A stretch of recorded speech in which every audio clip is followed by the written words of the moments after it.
আসসালামু আলাইকুম ওয়া রাহমাতুল্লাহি ওয়া বারাকাতুহু। নাহমাদুহু ওয়া নুসাল্লি আলা রাসূলিল কারীম, আম্মা বাদ।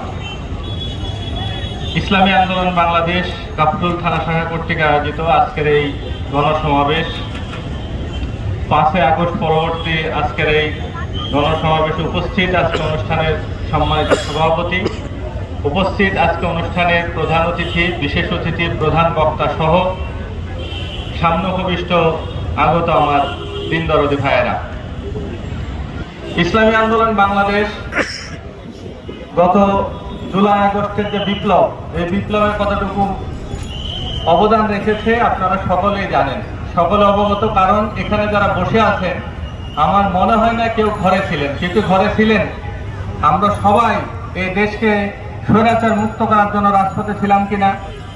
তো এই দেশ শুধু একক কোনো দলের না, কেউ বলতে পারবে না এই দেশকে স্বৈরাচার শুধু একক শক্তি সরিয়েছে, না, বরঞ্চ বৈষম্য বিরোধী ছাত্র আন্দোলনের নেতৃত্বে এদেশের প্রত্যেকটা শ্রেণী, পেশা, জাতি, ধর্ম, বর্ণ নির্বিশেষে সকলেই স্বৈরাচারের উপরে এতটাই ক্ষিপ্ত ছিল যে স্বৈরাচারকে এই দেশে থাকার, বসবাস করার সুযোগ পর্যন্ত দেওয়া হয় না। ঠিক কিনা ভাইয়েরা আমার? আবার থাকতেই কি, যে পালিয়ে যায় সে থাকে কিভাবে? একটা দেশে থাকতে হলে তো তাকে অবস্থান করতে, সে তো পালিয়ে গেছে, চোরের মতো পালিয়ে গেছে। সম্মানিত ভাইয়েরা আমার, আমরা কথা বলার সময় 17 বছরের ইতিহাস টানি। কেন? কারণ 17 বছরের এই যারা আমাদের উপরে জুলুম নির্যাতন করেছে, এদের এই নির্যাতনের পরিমাণ এতটাই বেশি ছিল, যার শ্বেতপত্র যদি প্রকাশ করা হয় তাহলে মানুষ এমনিতেই তো এখন থুতু দেয় যে মেট্রো রেল মিরপুর 10 আর কাজীপাড়া ছাড়তে নাকি 300 কোটি টাকার 1 বছর সময় লাগবে। আপনারা জানেন ইতিমধ্যে আমাদের কাজীপাড়া মেট্রো রেল স্টেশন চালু হয়ে গেছে। তাহলে আওয়ামী লীগ সরকারের কাছে 1 বছর মানে হচ্ছে 40 দিন, তাই না? 40 দিনে 1 বছর, আর 2 কোটি মানে 300 কোটি সমান।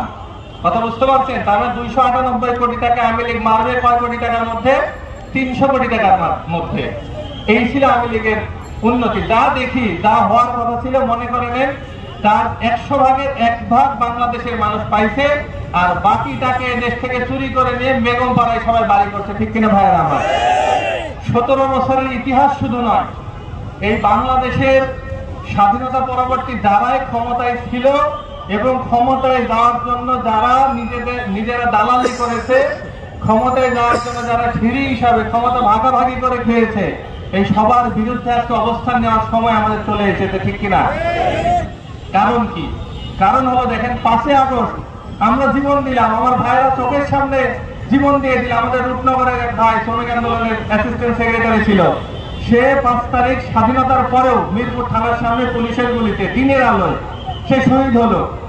আমরা জীবন দিলাম, দেশ স্বাধীন করলাম, আর 5 তারিখের পরে দেখলাম কি প্রত্যেকটা জায়গায় 17 বছর যে ঘাপটি মেরেছিল শাসক, নিজের মা যাদেরকে তারা বলে, যাকে মানে যে মাকে তারা উদ্ধার করতে পারে নাই এ দেশের বিচার আদালত থেকে, সেই মাকে এই আন্দোলনের মাধ্যমে, আন্দোলনের পরে যখন মুক্তি দেওয়া হলো, এই চোরের গোষ্ঠী কি করলো? সারা দেশে তালাবাজি শুরু করে দিল। ঠিক কিনা? বোঝাই যাচ্ছে এক স্বৈরশাসক চলে গেছে, আর এক স্বৈরশাসক এই চালকের আসনে উঠতে চাচ্ছে এই দেশের মানুষের উপর আবার স্বৈরাচার করার জন্য। ঠিক কিনা? আমরা কি সেই সুযোগ দিতে চাই? সেই সুযোগ দিতে চাই, তাহলে শপথ নিতে হবে 53 বছরে যেই যারা শাসন করেছে এদেরকে এই দেশের রাষ্ট্র ব্যবস্থায় আর ক্ষমতায় আনতে দেওয়া যাবে না ইনশাআল্লাহ। ভাইরা আমার, স্বৈরাচারের পতনের পরে আমরা দেখছি এই যে যারা যা কিছু করতেছে অন্যায় অবিচার, এই টাওয়ার অমুক গ্রুপের, ওই টাওয়ার অমুক গ্রুপের, এই মসজিদ কমিটি অমুক ইসলামী দলের, এটা অমুক ইসলামী দলের। কেন?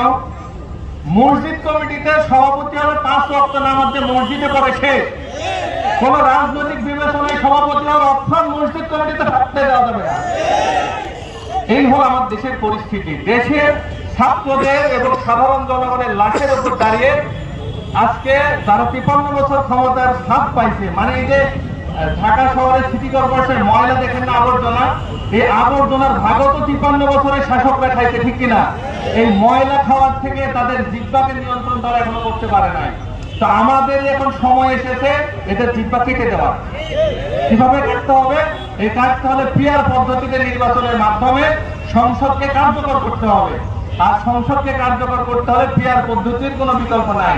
এই সংসদ হয়ে গেছিল পরিবারতন্ত্রের।